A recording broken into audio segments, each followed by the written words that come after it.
स्वामी समर्थ महाराज।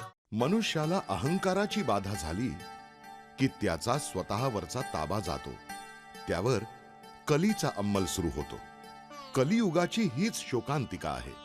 कलियुगातही माणसाला उद्धाराची संधी मिळावी म्हणून आदि गुरु दत्तात्रयानं अवतार घेतला। कधी श्रीपाद श्री वल्लभ म्हणून, तर कधी नृसिंह सरस्वती बनून मनुष्याला भक्तियोग शिकवला आणि भक्तियोगाची हीच पताका खांद्यावर घेऊन मनुष्य कल्याणासाठी कर्दळी वनात प्रकटले स्वामी समर्थ। कसं वाटलं जेवण? छान। इतकं सुग्रास अन्न गेल्या कित्येक वर्षात खाल्लं नाही आम्ही। वा। पण पोटभर झालं ना? अरे झालं म्हणजे काय, बस। आणि किती खायचं, एकच तर पोट आहे आम्हाला, आणखीन खायचं म्हणलं तर दुसरं पोट लावावं लागेल। पण छान, वहिनी साक्षात अन्नपूर्णा आहे। तुम्ही दोघांनी फार छान केलं आमचं, खरं तुमचे आभार। हो, खरं तर आभार आम्ही तुमचे मानायला हवे। तुमच्यासारख्या व्यक्तिमत्वाची आम्ही सेवा केली म्हणजे स्वामींनीच आमच्याकडून करवून घेतली। हे तुमचे स्वामी कुठून आले हो, आणि कुठले? नदीचं मूळ आणि सत्पुरुषाचं कुळ शोधू नये म्हणतात। स्वामींचं मूळ शोधायची पात्रता नाही हो आमच्यात, पण जाणकारांकडून जे ऐकलं त्यावरून सांगतो। गाणगापूरचे नृसिंह सरस्वती बहुधान्य संवत्सरात गाणगापुराहून श्री शैल्य पर्वती जायला निघाले। महाराज, आमचा कंटाळा आला का तुम्हाला? महाराज, काय आगळीक झाली का आमच्याकडनं? महाराज, आपण आम्हाला सोडून जाऊ नका हो। असे अस्वस्थ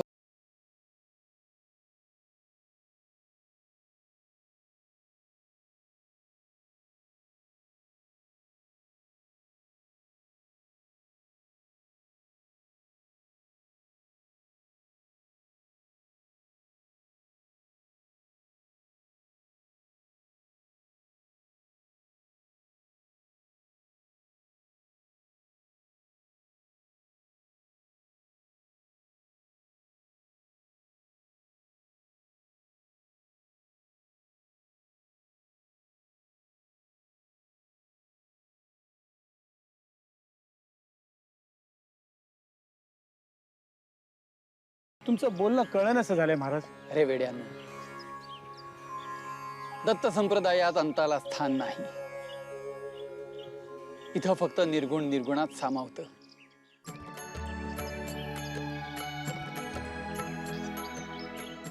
आणि नवरूप धारण करतं।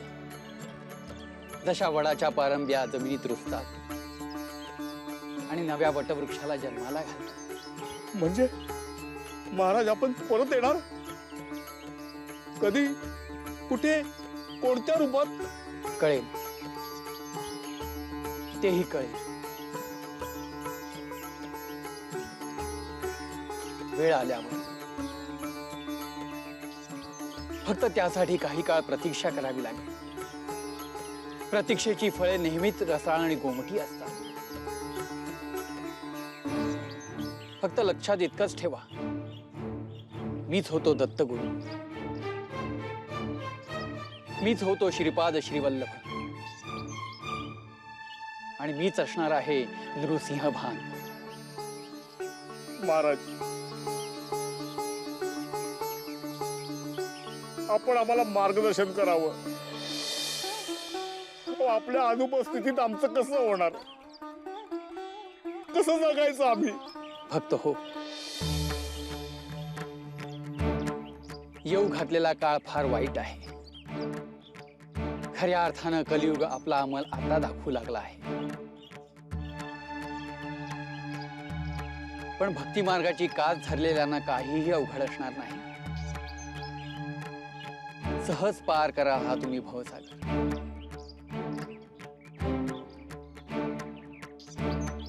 मात्र यापुढे आम्हाला गुप्त रूपात वावरावं लागेल। आता आम्ही पुन्हा भेटू, भक्तांना अभय देण्यासाठी आणि अभक्तांना भक्ती मार्ग दाखवण्यासाठी।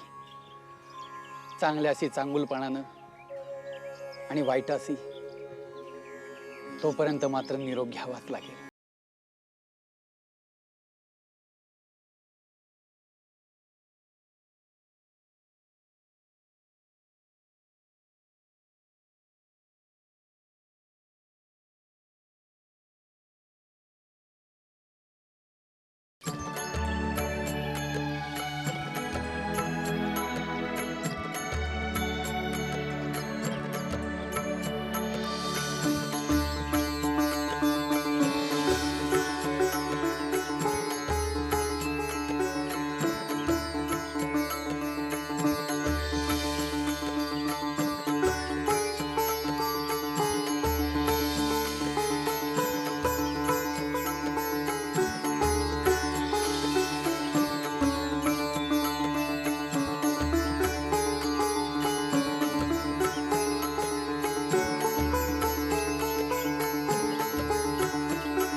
महाराजांना निरोप देण्यासाठी असंख्य भक्तांची मांदियाळी लोटली होती. त्यांच्या दुःखाला पारावर राहिला नव्हता. परंतु कानात साठवलेला महाराजांचा शब्द निशब्द ते आठवत होते. प्रत्येक जण एकमेकांना सांगत होता, समजावून सांगत होता की हा वियोग तात्पुरता आहे. आपले महाराज लवकरच परत येणार आहेत. संगमावरून महाराज पहिल्या तीराकडे निघाले. काही काळ काठावरच्या भक्तगणांना ते दिसत होते. पण पहिल्या तीरावर असलेल्या कर्दळीच्या वनात शिरता शिरता महाराज लुप्त झाले.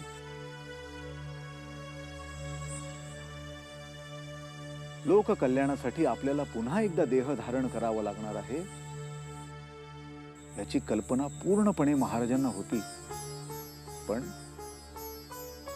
पण काही काळ थांबणं गरजेचं होतं. आणि म्हणूनच त्या अत्यंत मनोहारी अशा कर्दळीच्या वनात महाराज समाधिस्थ झाले. अशी 300 वर्ष गेली. आणि एक दिवस उद्धव नावाचा एक लाकूड तोड्या त्या वनात लाकडं तोडण्यासाठी म्हणून आला.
ब्रह्मांड नायक राजाधिराज योगिराज अक्कलकोट निवासी सद्गुरु श्री स्वामी समर्थ महाराज की कृपा सिंधु स्वामी समर्थ महाराज कृपा सिंधु स्वामी समर्थ महाराज कृपा सिंधु स्वामी समर्थ महाराज कृपा सिंधु स्वामी समर्थ महाराज कथा ही स्वामी करुणेची लीला अगाध मायेची आहे सदैव पाठीशी साधही येते स्वामींची नाम स्मरूया चला कृपा सिंधू स्वामी समर्थ महाराज कृपा सिंधू स्वामी समर्थ महाराज मला क्षमा करा, मी मुद्दामून असं नाही केलं, चुकून असं झालं. या भल्या थोरल्या वारुळाच्या आत आपण आहात हे ठाऊक नव्हतं मला. नाहीतर उद्धवा, अरे तुझं नियोजित कर्म तू केलंस. म्हणजे मी नाही समजलो. तुझ्या हातून हे घडणारच होतं. आमच्या अवताराला तू निमित्त व्हावंस आणि तुझा उद्धार व्हावा हे विधिलिखित आहे. तू लोककल्याणाचं किती मोठं काम केलंयस हे तुला माहित नाही. महाराज, आपण थोर आहात महाराज. माझ्या हातून अपराध झाला तरी तरी मोठ्या मनानं माफ केलं तुम्ही मला. पण तुम्हाला काही झालं असतं तर बघा ना तुमच्या मांडीतून तर रक्ताची धार लागली. ही माणसाच्या मनातली भीती आहे, ती समूळ नष्ट करण्यासाठी आलोय मी. त्या भीतीला मूठ माती देण्यासाठी आमचा अवतार आहे. आम्हाला आणणारा तू आणि तूच घाबरतोस. येऊ नकोस, मी तुझ्या पाठीशी आहे. दत्त गुरुचा हा अवतार आहे, भक्ता प्रती तो जागरूक राहे. असा सद्गुरु तो सर्वासी त्राता. नमस्कार माझा श्री स्वामी समर्था. नमस्कार माझा श्री स्वामी समर्था. नमस्कार माझा श्री स्वामी समर्था. म्हणजे तुम्हाला असं म्हणायचं आहे गाणगापूरचे नृसिंह सरस्वती म्हणजेच अक्कलकोटचे स्वामी? अर्थात. अहो, साक्षात स्वामी सुद्धा त्यांची ओळख करून देताना स्वतःचं नाव नृसिंहभान असंच सांगतात. नाव काय कुणीही घ्यावं, उद्या एखादा डमरू वाजवत येईल आणि म्हणेल माझं नाव भोलानाथ आहे, म्हणून काय त्याला तुम्ही भगवान शिवशंकर समजणार का? नावच नाही हो, पण सगळ्या खुणा सुद्धा जुळतायत. कसल्या खुणा? अहो, नृसिंह स्वामी कर्दळी वनातच गुप्त झाले होते ना, आणि आमचे स्वामी तिथेच त्याच कर्दळी वनात प्रकट झाले. तिथून मग पुढे कलकत्ता वगैरे फिरत बंगालमध्ये काली मातेचं दर्शन घेतलं. मग गंगा तटाने फिरत फिरत हरिद्वार, केदारेश्वर पाहिलं. मग पुढे गोदावरी तटावर येऊन स्नान केलं आणि हैदराबादेत आले. आणि मग पुढे मंगळवेढा, पंढरपूर, बेगमपूर, मोहोळ आणि सोलापूर असं करत करत अक्कलकोटला आले. आणि हे तुम्हाला कोणी सांगितलं? त्या स्वामीनं? आणि तुम्ही ऐकलं? नुसतं ऐकलंच नाही तर ती काळ्या दगडावरची रेघ आहे असं मानलं. नुसतं नृसिंह सरस्वती नाव फेकलं, 4 प्रदेशांची नावं तोंडावर फेकली की तेवढं पुरेसं नाही. यावरून फार फार तर असं म्हणता येईल की हा तुमचा स्वामी 4 गावाचं नाही तर 4 प्रांताचं पाणी प्यायलाय. स्वतःला नृसिंह सरस्वती असा दावा करतो आणि आम्ही त्याच्यावर विश्वास ठेवायचा? त्याला काही सबळ पुरावा हवा की नको? शास्त्री बुवा, अहो आमची श्रद्धा आणि आमची भक्ती एवढाच पुरावा पुरेसा नाहीये का? आपली तहान जे भागवतं त्याला आपण पाणीच म्हणतो ना, की त्याच्यासाठी आपण काही पुरावा मागतो? स्वामींचंही असंच आहे. स्वामींच्या नुसत्या दर्शनानेच आमची तहान भूक हरपते. मनाची स्थिती उन्मनी होते. मी तू असा भेदच पुरत नाही. पण हे सगळं मी तुम्हाला सांगण्यापेक्षा तुम्ही प्रत्यक्ष अनुभवा. आणि स्वामींची आणि तुमची भेट झाल्यानंतर तुम्ही हे मान्यच कराल. रात्र खूप झाले, मी आपल्या झोपण्याची व्यवस्था करतो. यावं.